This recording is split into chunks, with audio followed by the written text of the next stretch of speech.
Hello everybody and welcome to our daily check-in. I apologize if it's kind of loud. They're doing the yard next door. But I wanted to be outside because it is so nice outside and I didn't want to miss an opportunity to get some fresh air.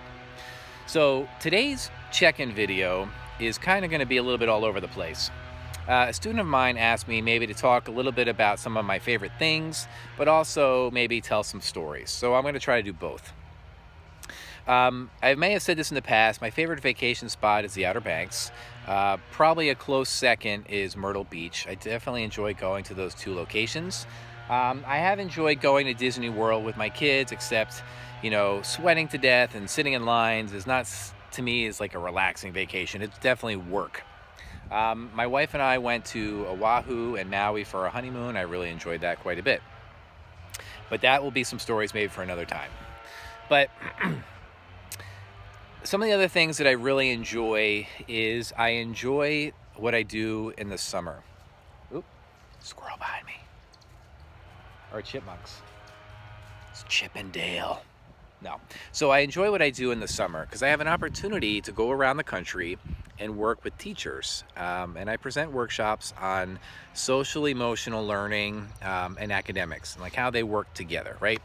So if you have me if I'm your teacher, when we do things like advisory or certain activities in the classroom where you get to work with other kids, that's kind of like what it is. It's basically allowing you guys to have a voice in the classroom, giving you a chance to be collaborative with your classmates, and then we do things like brain breaks, etc.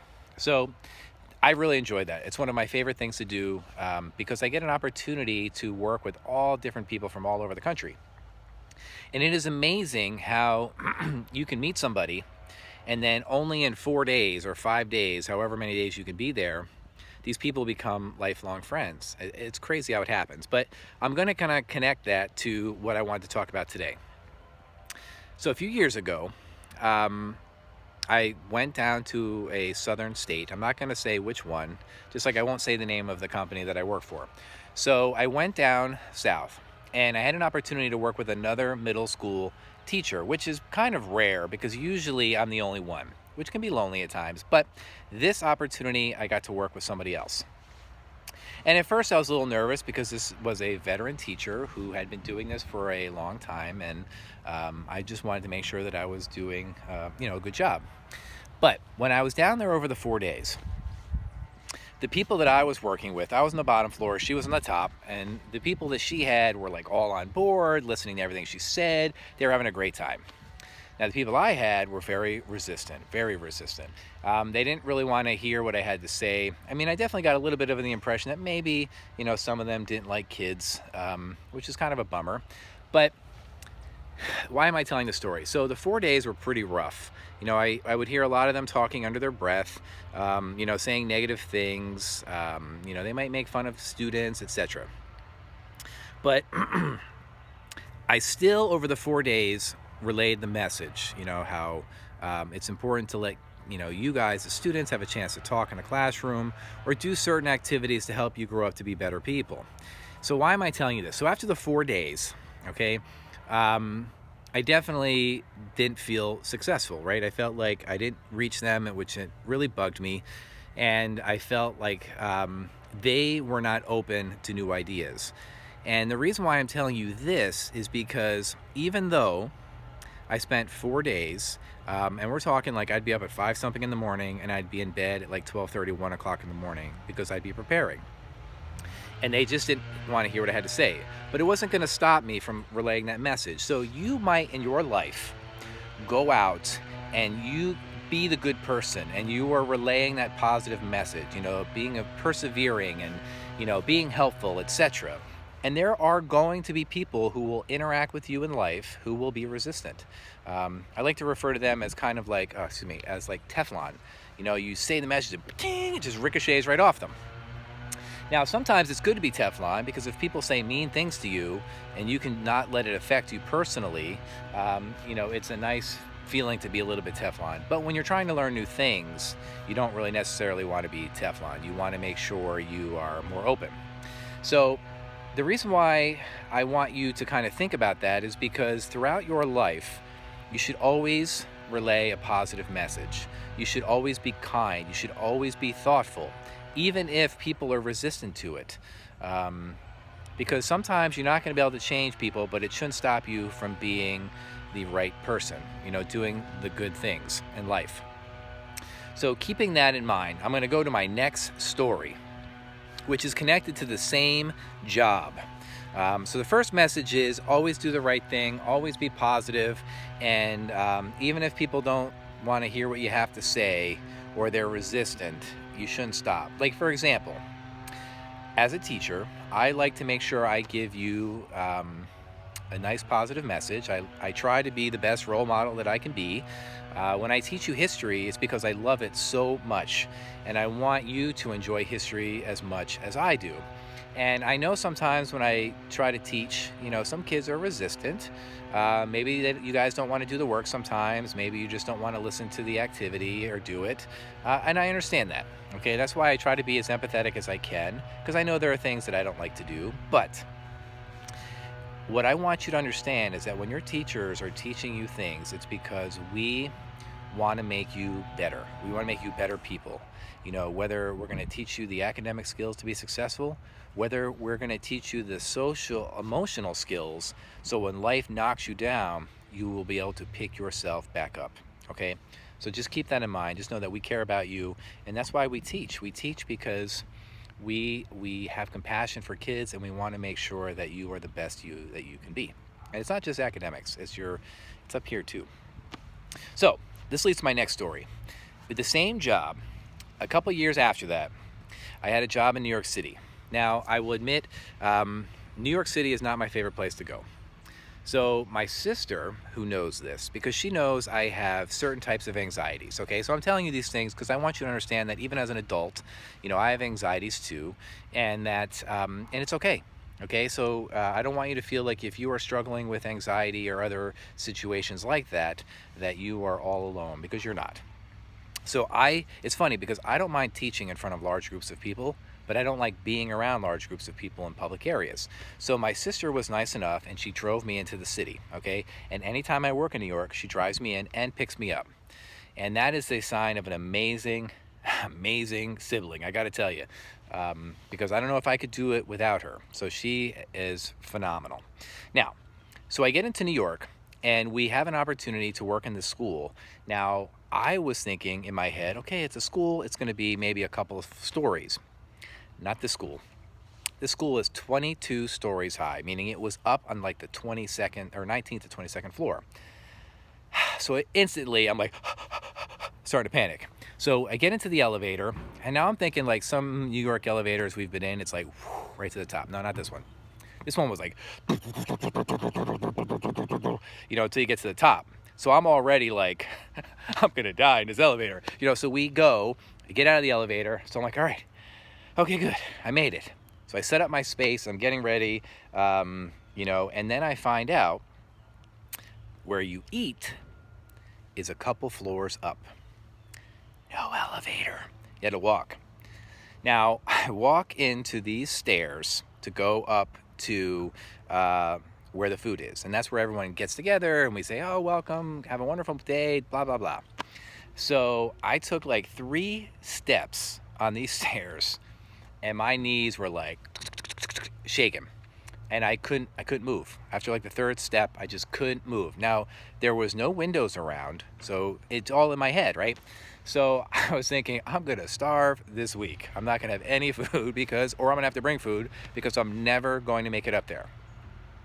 And this is why I love this job, because I have the opportunity to meet people who are so kind and caring. So the person who has become a super good friend of mine, her name is Dana, and the person who I became a very good friend with, her name is Christine, and they're just 2 excellent, not only are they great colleagues, they're phenomenal mothers.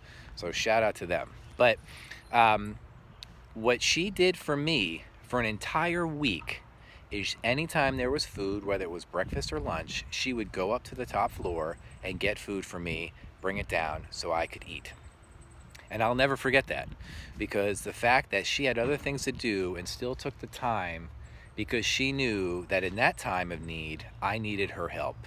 And she delivered like nobody's business. So I will forever be grateful for that, and I don't think I'll ever forget it.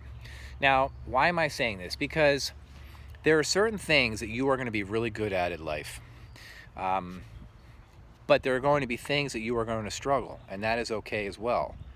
But it is, if people are there to lend you a helping hand, okay, you don't have to have that feeling like, I don't need your help, I can do this on my own. Because sometimes you do need the help.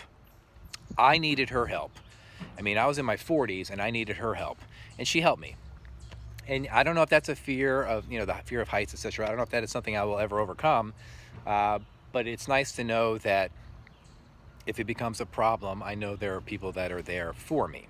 So I'm telling you this because if you experience something in life and you feel almost like it's impossible, you just can't do it, well, then reach out, ask for help. There's nothing wrong with asking for help.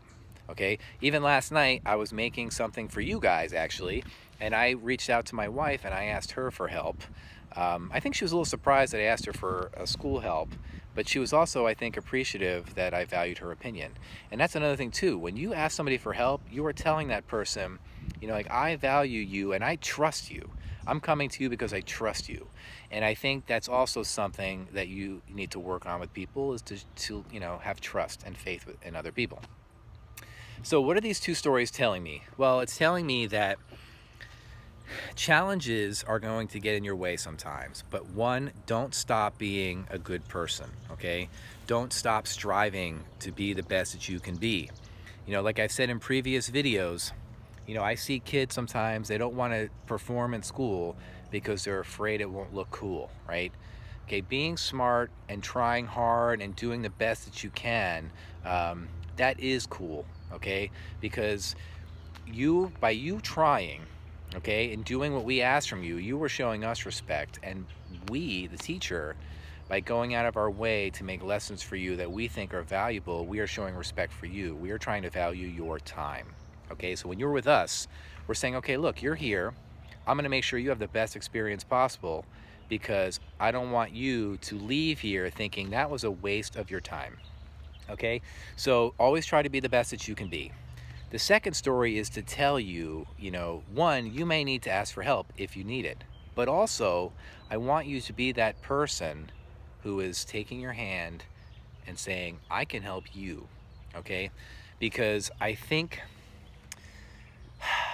there are many of us, and I'm not saying like me specifically, but us as a society, we feel very alone.